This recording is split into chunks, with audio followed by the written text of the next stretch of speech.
Hola, soy Freddy Iglesias y seguimos en la ruta por reconocer a las y los artistas que con su talento hacen labores sociales. Y nos encontramos en el Museo Leopoldo Flores, donde el arte, la cultura y la música se encuentran en un mismo espacio. Porque nuestra chamba es colaborar. Ella es la maestra Hilda Sakikoray Ávila y esta es su historia.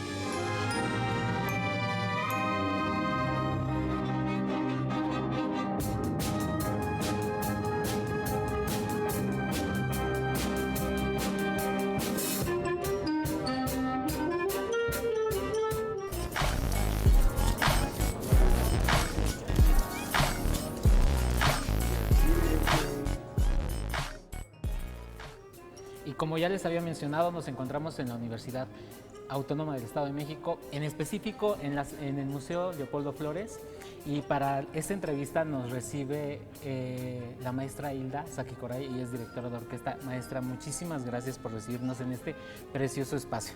Muchísimas gracias también a ustedes. Bueno, vamos a platicar un poco de cómo nace su pasión por la música. ¿Cómo es que se encuentra con la música y decide dedicarse a ella? Mira, normalmente hay una costumbre en mi casa que siempre a las 8 o 9 de la mañana que mi papá se despierta o más temprano, él tiene bocinas en el exterior. Entonces, desde muy pequeños lo que escuchábamos era música, de todo tipo, ¿no? Bueno, menos, él tenía su música particular. Y entonces me empieza también a llevar, a acompañarlo a algunos ensayos de orquesta sinfónica, cuando él estaba en la Orquesta Sinfónica del Estado de México. Y para mí, mientras yo estaba jugando sin hacer ruido en los ensayos, pues obviamente empiezo a escuchar, empieza a llegar la música hacia mí. En esa época, más o menos como a los 6 años, mi papá determina que es una buena edad para que inicien las actividades musicales. Y en la Escuela de Bellas Artes anteriormente se veía la actividad de que los chicos o los niños se incorporaban y durante un año tomaban clases de música, de baile, de teatro, de todas las actividades musicales, ¿no? O actividades culturales. Y entonces después de ese año determinaban si se iban por danza o por teatro, etcétera, etcétera. Entonces me incorporo desde muy chiquita y empiezo a encontrar un mundo alterno a la primaria que me gusta mucho. Empiezo a aprender a comunicarme sin la necesidad de hablar de manera directa a través de un instrumento y tengo la gran suerte desde muy pequeña de tener grandes maestros con una gran experiencia pedagógica de aprendizaje. Es muy bonito ver que desde pequeña usted se interesa por la música. ¿Y cómo es que decide tomarlo de forma profesional? ¿Cómo es que decide dedicarse a la música? Mira, esto te lo voy a comentar, yo creo que es como una clave que todos los papás tienen que hacer. Cuando tú logras que un niño empiece con una actividad artística o algo a temprana edad, llega un momento que ya es difícil que la deje. Ajá. Y entonces cuando yo me rebelé y dije ya no quiero estudiar música, que fue más o menos por la preparatoria, ya estaba demasiado adentro la música en mi vida y entonces yo determino incorporarme de manera personal al Conservatorio de Música del Estado de México, donde inicio mis estudios musicales de forma profesional. Entonces fue una decisión propia, fue una elección propia de la cual jamás me voy a arrepentir. Estuve estudiando Derecho a la par de la música, pero lo que siempre gobernó en mi vida fue siempre el arte y la música. Yo estudié piano, aunque mis inicios fueron con el violín, porque mi papá también es violinista, y él fue lo primero que me inculcó, el violín. Posteriormente tomé el cello también, pero me incliné más por el piano. Entonces, mi parte profesional con la música está inclinada hacia el piano. Es un instrumento que considero completo, abarca absolutamente todos los sonidos, que a lo mejor en una orquesta solamente las tienen de manera aislada algunos instrumentos. Claro que sí. Y al dedicarse al piano, ¿cómo toma la decisión de ser directora de orquesta?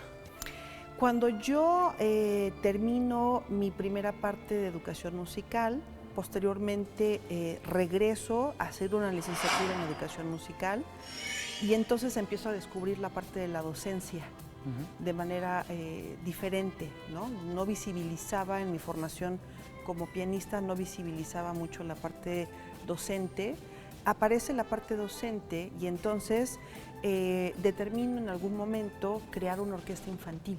Ajá. No había mucho movimiento en ese entonces aquí en la ciudad de orquestas. Había, pero realmente muy pocas.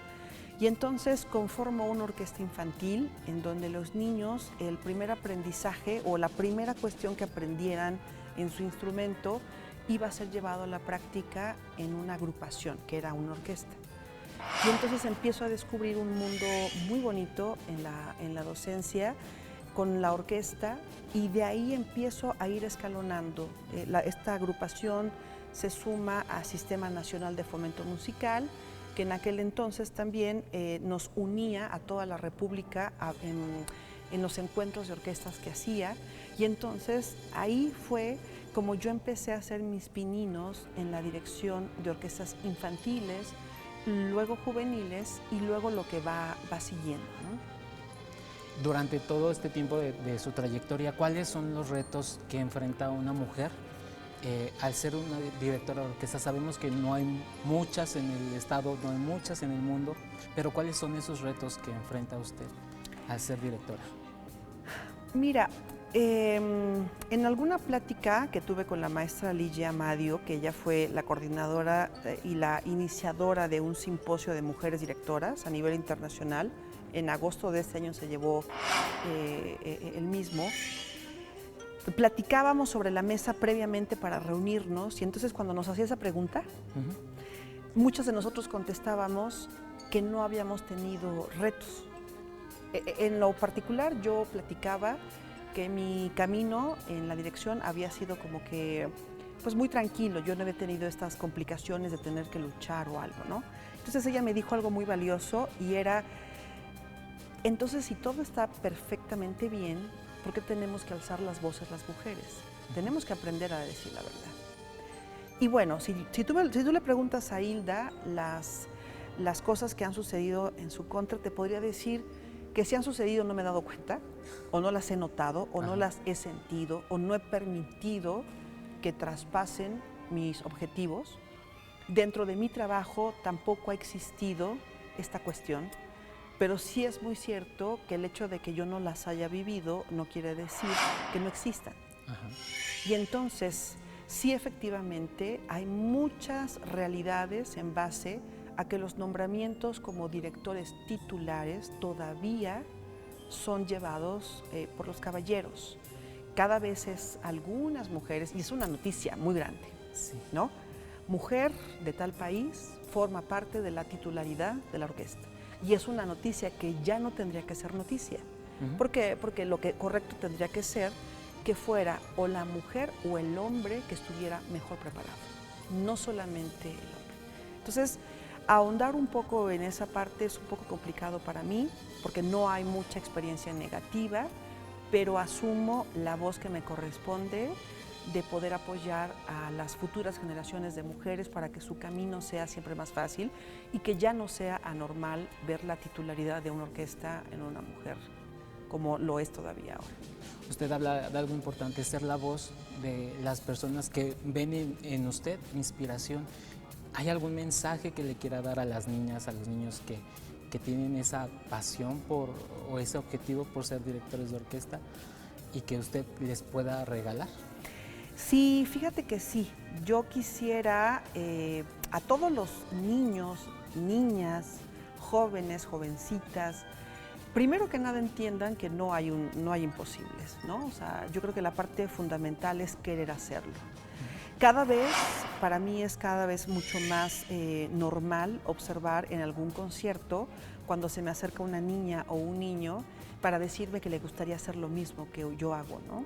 Y eso para mí es inspirador en primera instancia, el hecho de saber que primero piensan que no hay imposible el poder estar ahí, que eso es la parte más importante por la que muchos proyectos orquestales jóvenes han trabajado, romper esa barrera de algo como que no se conoce, como que es muy de algunas personas. Decirle a los jóvenes y a los jóvenes en general, no sin separar niñas y niños, que realmente la única característica es que tienen que prepararse mucho, nada más. No podemos abanderar una petición por el género, no podemos pedir ciertas características o ciertas facilidades por el género. Tenemos que llegar con una cartera que nos diga yo soy muy preparado y creo que merezco la posibilidad de que sea escuchado. Entonces, más que a los jóvenes, decirle a los papás que tomen una alternativa como desarrollo en sus hijos el arte y la música. No saben la cantidad de problemas que podrían ahorrarse los padres de familia si pudieran sumar el aprendizaje de un instrumento musical a sus hijos en la adolescencia, porque se vuelve una parte importante de comunicación. Entonces, a los niños y a las niñas y a los jóvenes y a las jovencitas, la palabra no la borramos de nuestra estructura profesional y el sueño que tengamos lo tenemos que materializar con mucho trabajo, eso sí, con mucho trabajo, con mucha ética profesional y con mucho amor a lo que hacemos. Lo decía muy bien usted, maestra. La cultura es parte de un cambio social y lo estamos viendo y vamos a seguir conociendo más en la segunda parte con la historia de la Orquesta Sinfónica Juvenil de la UAMEX. Claro, Muchísimas gracias. Gracias a ustedes, muy gentiles. Gracias.